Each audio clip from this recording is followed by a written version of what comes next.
Hey guys, आज हम बात कर रहे हैं सिंगोनियम की। सिंगोनियम जिसे हम एरोहेड प्लांट भी बोलते हैं, और उसका रीज़न ये है कि इसकी जो पत्तियां हैं वो ऐसे एरो की शेप की होती हैं। बेसिकली अगर आप मनी प्लांट में ऊपर दो ये इस तरह से ऐड कर देंगे तो सिंगोनियम का पत्ता उस टाइप का रहता है। सिंगोनियम मुझे पर्सनली बहुत पसंद है बिकॉज़ इसकी केयर करना, इसका रख रखाव करना जो है वो बहुत ही आसान है। मुझे ऐसे लगता है कि कोई भी अगर एक नया गार्डनर है, उसको ऐसा नहीं है कि वो उसको एक साथ 10 से 20 पौधे एक साथ ले लेने चाहिए। उसे एक एक पौधे करके शुरुआत करनी चाहिए, क्योंकि गार्डनिंग ये नहीं है कि आपके गार्डन में 50 पौधे हैं। गार्डनिंग ये है कि अगर आपके पास 10 पौधे भी हैं तो उन 10 पौधों की जो जानकारी है वो आपको बहुत अच्छे से हो। तो सिंगोनियम जो है वो एक ऐसा ही बहुत इजी ग्रोइंग प्लांट है, और इसकी एक मज़ेदार बात है वो मैं आपको वीडियो के बीच में थोड़ा बताऊंगी। लेकिन अब अगर बात करते हैं सिंगोनियम की वैरायटीज़ की, तो सिंगोनियम जो है वो 2-3 वैरायटीज़ में आता है। एक इसकी ये ग्रीन और वाइट लीव्स वाली है। एक आप देखेंगे कि ये छोटा पत्ता है इसका। देखिए ये जो पत्ता है ये बड़ा है, इसका साइज़ जो है ये पूरे हाथ पर आ रहा है। और अगर आप इसका देखेंगे तो इसके जो लीव्स हैं वो एकदम छोटे हैं। तो एक तो ये है। दूसरा, इसकी लाल और पिंक कलर की भी वैरायटीज़ आती हैं, वो मेरे पास अभी नहीं है। अब अगर बात करते हैं कि सिंगोनियम जो है वो इंडोर प्लांट है या आउटडोर प्लांट है, तो सिंगोनियम जो है वो दोनों जगह सरवाइव कर जाता है। इसको ऐसा भी नहीं है कि बहुत सारी धूप चाहिए, ये लो लाइट कंडीशंस में भी सरवाइव कर जाता है। लेकिन अगर आप इसे डायरेक्ट धूप में रखेंगे, एकदम जहाँ पर सूरज सीधा प्लांट पर पड़ रहा है, तो देखिए इसके जो पत्ते हैं वो जलना शुरू हो जाते हैं। ये ब्राउन लीव्स जो हैं ये डायरेक्ट सनलाइट की वजह से हैं। लेकिन जो साथ में इसके ये दूसरा पौधा है ये सीधी रोशनी में नहीं था, ये नीम के नीचे है, तो ये पूरा हरा भरा है।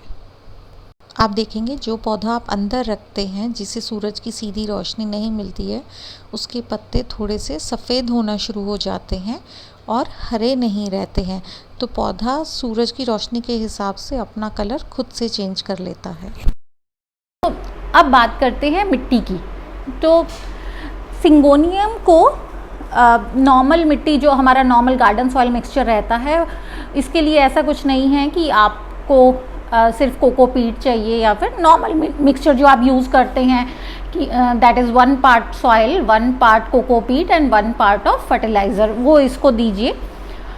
तो सिंगोनियम में आप अब अगर बात करते हैं पानी की, तो पानी जो है इसको आप अगर ज़्यादा पानी दे देते हैं तो भी ये परेशान नहीं होता है, और अगर आप इसे कम पानी देते हैं तो भी ये बुरा नहीं मानता है।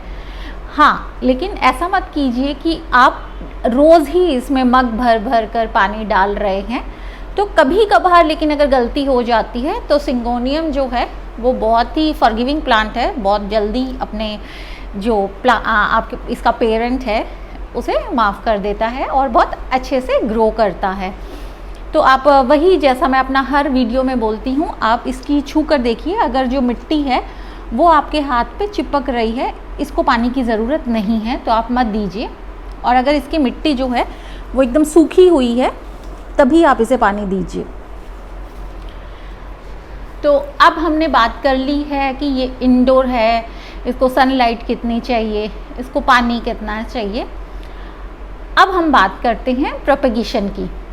तो प्रोपेगेशन की अगर बात करती हूँ तो सिंगोनियम जो है वो इसकी रूट्स जो हैं ये देखिए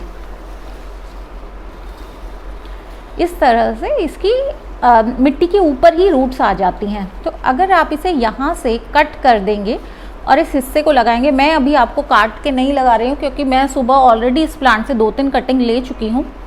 तो आप इसे यहाँ से कट करके नॉर्मली मिट्टी में सीधा लगा दीजिए तो ये ग्रो करना शुरू कर देता है।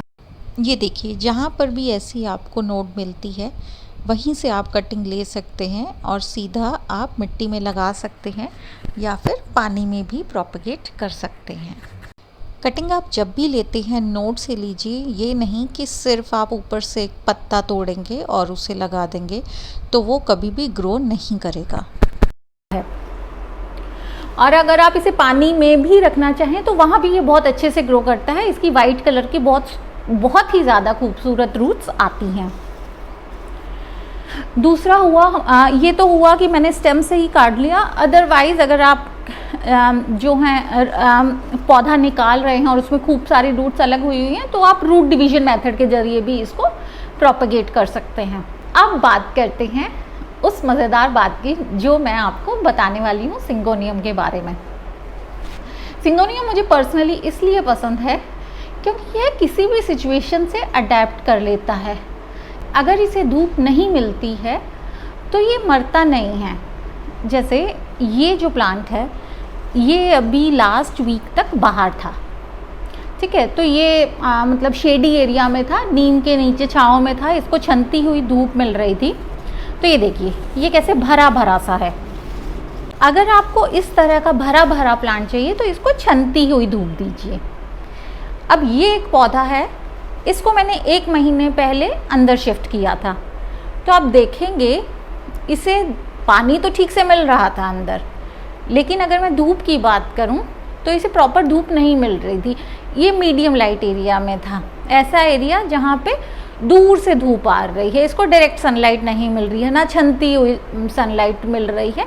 बेसिकली हमारे रूम में था जहाँ, और खिड़की के पास भी नहीं था। तो उस केस में ये अपनी रिक्वायरमेंट पूरी करने के लिए क्या करता है, ये देखिए, ये खुद ही ढूंढने चल पड़ता है धूप के लिए, खुद से ये ढूंढने चल पड़ता है कि मुझे धूप मिल जाए। ये देखिए, ये जो इसकी पत्तियां हैं, ये जब बाहर था तब ये ऐसा ही था, लेकिन 1 महीने के अंदर अंदर इसकी ये टहनियाँ जो हैं ये लंबी हो गई हैं, ये धूप ढूंढने के लिए निकल चली हैं। तो ये खुद से अडेप्ट कर लेता है खुद को।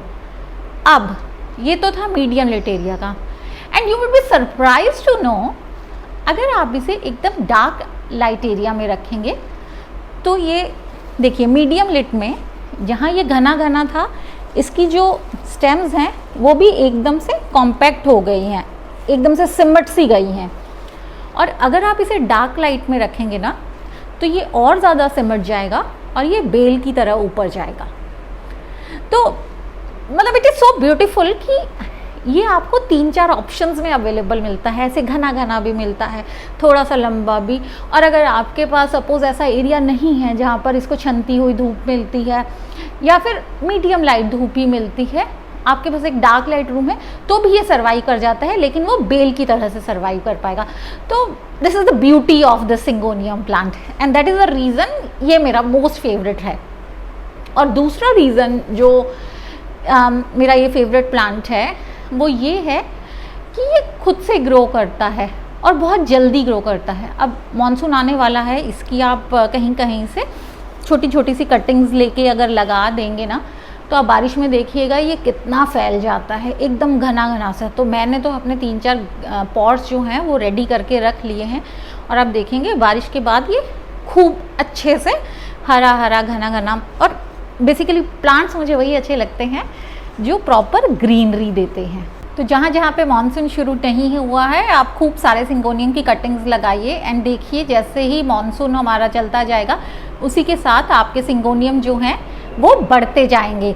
और फिर चाहे आप ये सिंगोनियम किसी को गिफ्ट कीजिए या आपके घर के बाहर सजाइए या अंदर सजाइए, ये जो हैं वो एक अच्छा एयर प्यूरीफायर तो है ही, साथ ही आपके कमरे में एक ब्यूटी ऐड करता है और ग्रीनरी ऐड करता है।